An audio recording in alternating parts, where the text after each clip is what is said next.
next session, ladies and gentlemen, is about live long and prosper, how good bacteria can supercharge your microbiome and enhance longevity, with Dr. Sunita Kaur Ahluwalia from Malaysia, and the discussion will be with Dr. Ashwini Chopra on gut probiotics. Well, ladies and gentlemen, Dr. Kaur is a well-recognized and experienced person in the field of regenerative medicine.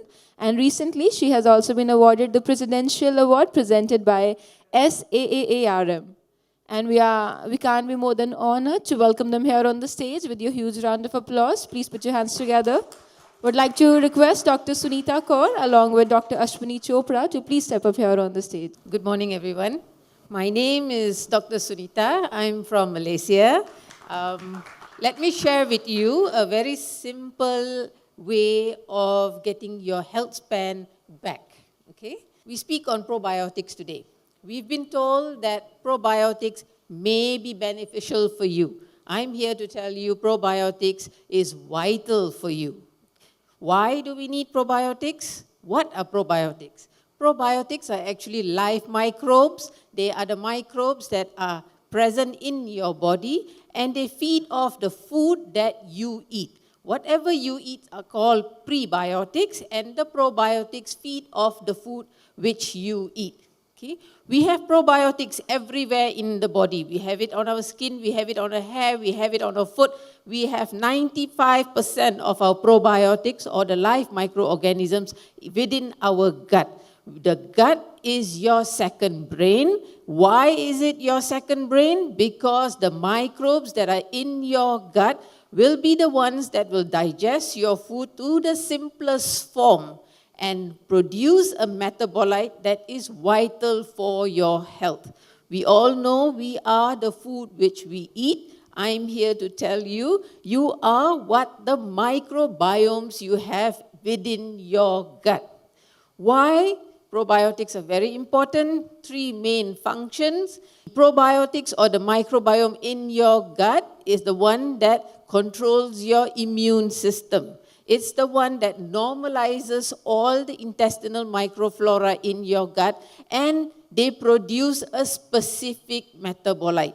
This specific metabolite is why you need your microbiome. So now that you know that you need microbiomes, aka your probiotics, which one should you take? We all know we need microbiotics. Which ones should you take? This is the list which we all know. Lactobacillus, Bifidobacillus, we know Vitagen, we know yogurt, we know quite a few of probiotics. But it's gone beyond general probiotics. We need precision probiotics. Why? Because each probiotic in your gut has got a specific function. Now, these probiotics produce metabolites which will sustain or keep your body in balance. Without the metabolites being produced by your microbiota, you will not be able to overcome a disease.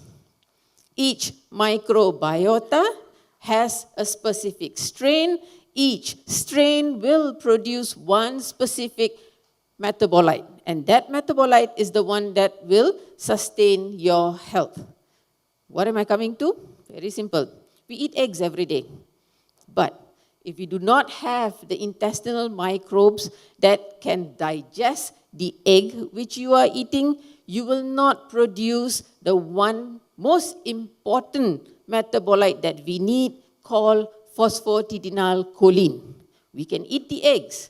Without the microbiota, without the probiotics, we will not make this PPC or choline. Choline is one of the most important metabolites that keep your arteries plug-free. So if you want clean arteries, if you want arteries that do not have plugs, you need to have your eggs every day. But if you have your eggs without the intestinal microbiota that digests the eggs, you are back to square one. Okay? So that's why the microbiota is so important. We have so many types of probiotics in nature. It is where we have to find it and how we want to eat it. Okay? Each probiotic has got a specific species. Each species has got a specific strain. The reason why we are here today is to tell you that we are not into generalization anymore. It is more of precision probiotics where each specific strain will produce each specific metabolite that will reinforce your health. The probiotics that we have in the gut will digest the food which you are eating. Without these probiotics, you will not have the postbiotics. These postbiotics are the ones which give you the metabolite that you need. Now, having said that, we have only 40 trillion microbes in your gut. And to keep 40 million microbes happy is not easy. So what causes the imbalance? Why is it that we all have got a gut problem? And why is it that we have to keep this microbiota in balance? Your diet, your stress, medications that you take, the pathogenic bacteria in the air, all will change the microbiomes in your gut. It's just not the environment, the host-specific factors, and the strain itself will change the gut environment. Now, if your gut environment is good and you have the specific probiotics with the specific strain that can digest the foods which you eat, you will overcome a disease. We are the food which we eat, yes, but we also need the microbes to digest the food so that we have the metabolite effects that we need. The key to your healthy lifespan is to have a balance in your gut. So if your gut microbiota is balanced at all times, then you will not have a problem. Now, how do you know that you have good gut health? Just looking around, we can find out that we have got good immune system. We cope with stress very easily. We do not have a problem with sugar craving. In other words, we do not have a disease. If we are diseased at any one point of time, we are having a microbiota imbalance. So where can I get these probiotics from? Please don't tell me you need to go to the pharmacy and get a bottle. The probiotics come from the foods which you eat. That is why we need to eat a variety of food to make sure we get all the probiotics that we need. Fermentation of food is what causes the probiotics to grow within the food, and that is why we need a variety of fermented foods. Why?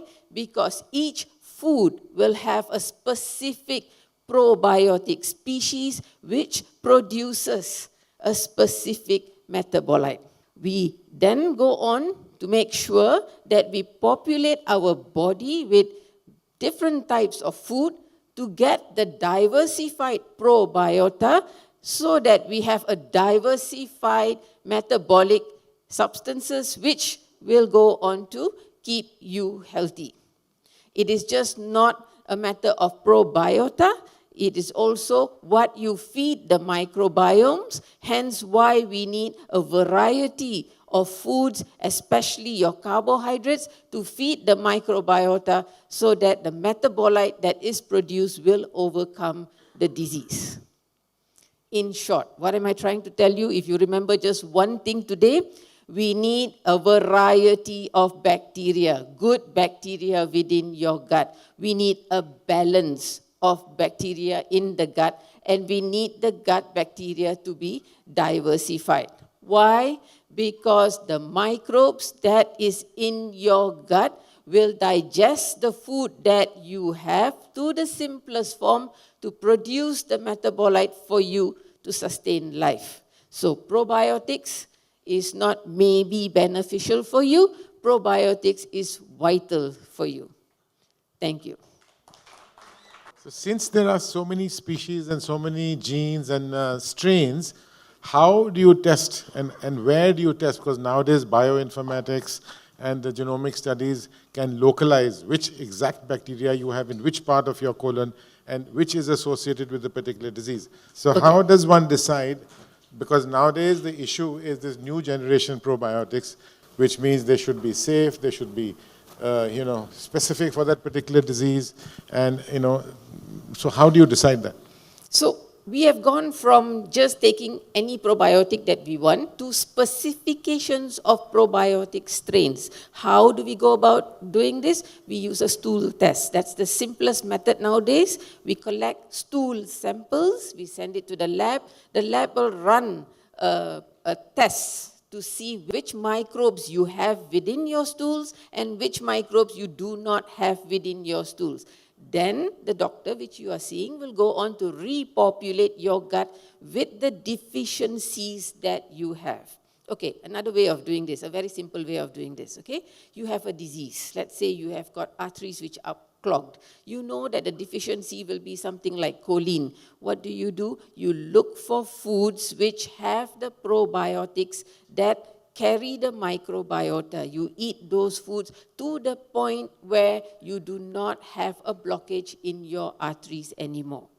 Okay, that is now the new frontier in medicine, where it's called precision probiotics. We duplicate and we repopulate the gut with the specific strain, because each strain will produce one metabolite that will overcome one disease. So if you have that disease, we check your stool samples, we look for the deficiency, and we repopulate your gut with that strain so that you overcome the disease. We sometimes hear about certain side effects that probiotics can cause. Can you just elaborate on that? We have good bacteria, we have bad bacteria. There's no such thing as good and bad. We just need a balance. The balance in your gut may be different. The balance in my gut may be different, because both our guts have got different environments. Okay? So what do we need? We need to make sure that the bacteria in your gut is giving you the metabolites that you need. There are several tests which we can do to make sure that the bacteria is healthy in your gut. One of it is called a hydrogen gas test, where you blow and see whether you've got this H2 hydrogen in your breath. If you do, then you are producing fermented substances, which is not healthy for you. Simple way of putting it. If you do not have bloating, if you do not have diarrhea, if your feces is nice, like a banana-shaped kind of Anaconda. shape, like an anaconda, right, then most probably you will not have a gut problem.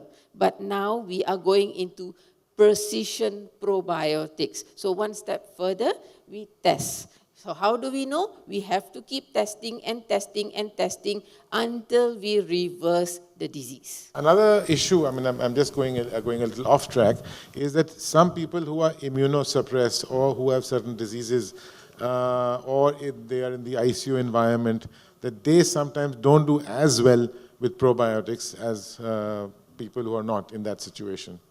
Okay. One of the function of probiotics is immunomodulation. Okay? We use probiotics in cancer patients, in patients who are in ICU, to increase the NK cell count in the body. There are specific probiotics you can use to increase the postbiotic NK cell count. So in these patients who are in ICU, who are not doing so well, you need to test. You need to test the stool to see whether you have the probiotics that immunomodulate your immune system. That's where we need to come in with precision probiotics. We have a lot of microbiomes in our body, especially in the gut. We have bacteria, we have fungi, we have worms, we have parasites. We have to live in harmony. We need the microbiomes. We need to make sure that the microbiomes, the parasites, the fungi are in balance. We can't get rid of one species. It will repopulate your gut again. It comes from the food which we eat. The idea of deworming is to remove the roundworms, the tapeworms, which is more in number than is needed, right?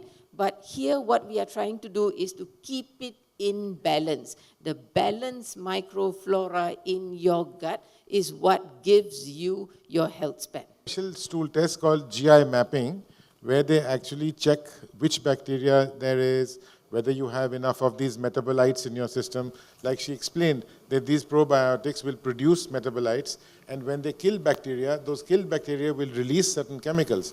So these chemicals can actually be checked in your stool, so you can know, are you digesting well?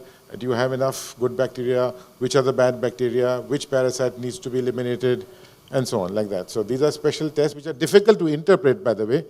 And I think I'll go along and list. Yes. It's available in India, yes. Dr. Dang has got a little booklet in your bag. Dr. Dang is now doing all these tests.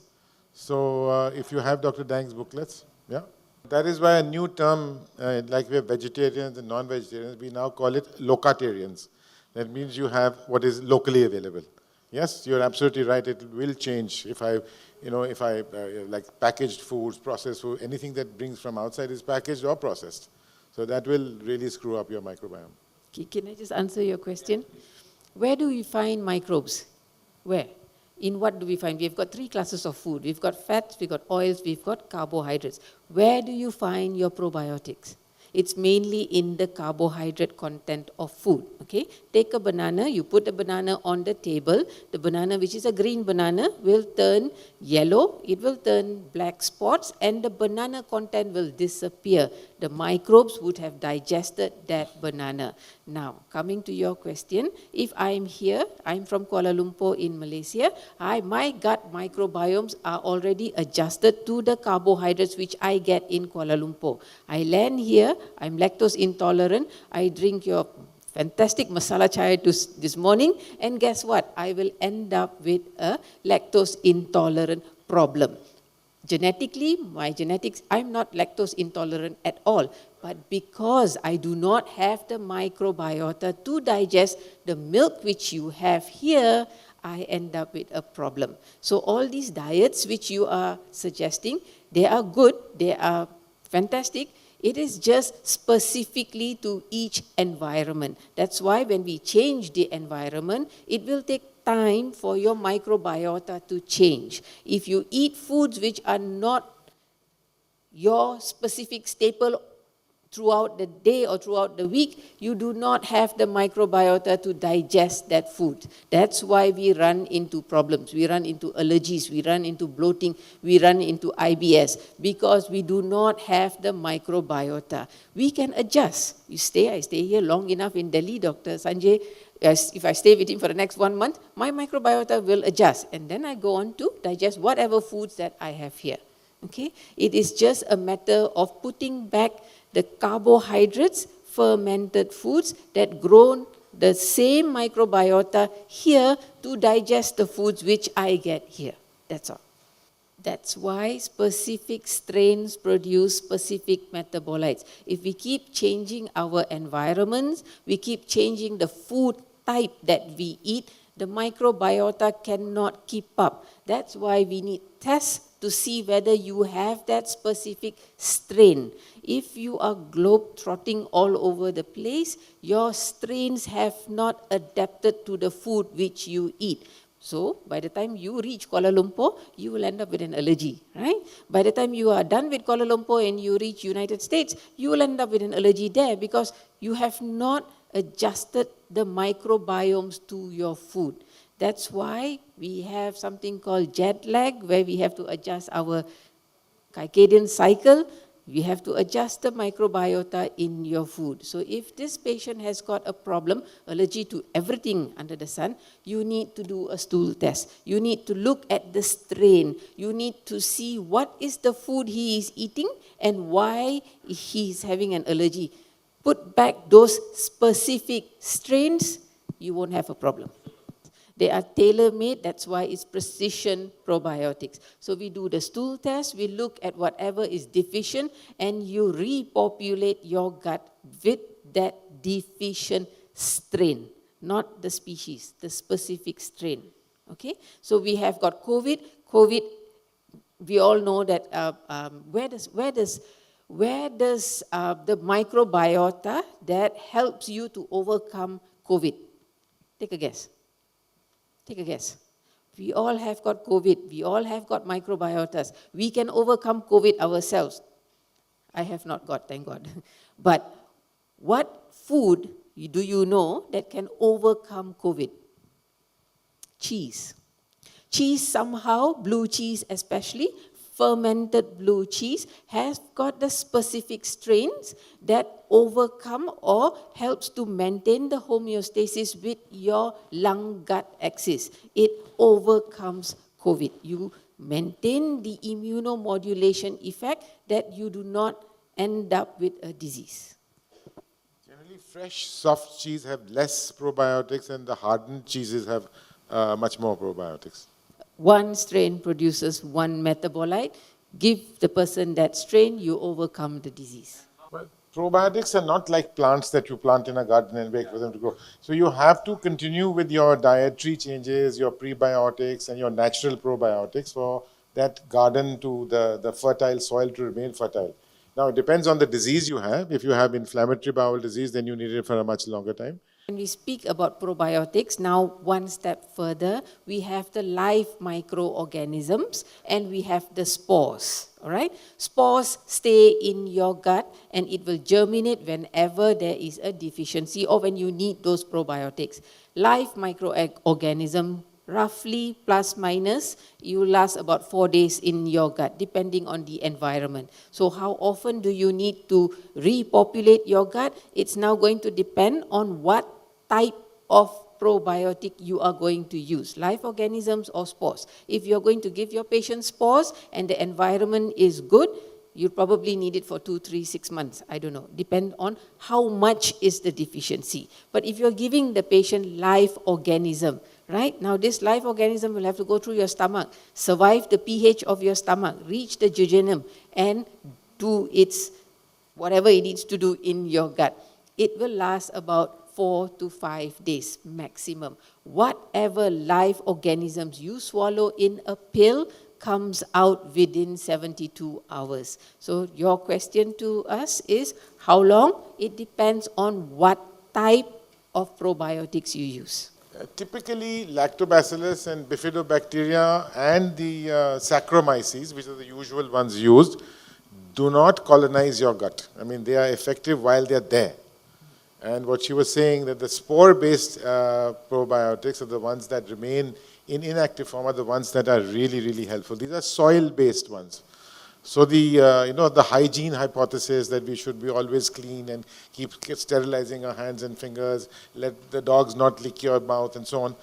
So that's how the soil-based, and they are replacing what we are not getting from being too sterile. So the question is, they don't colonize. You need them for a very much longer period. So your question is, how do we transport the probiotics?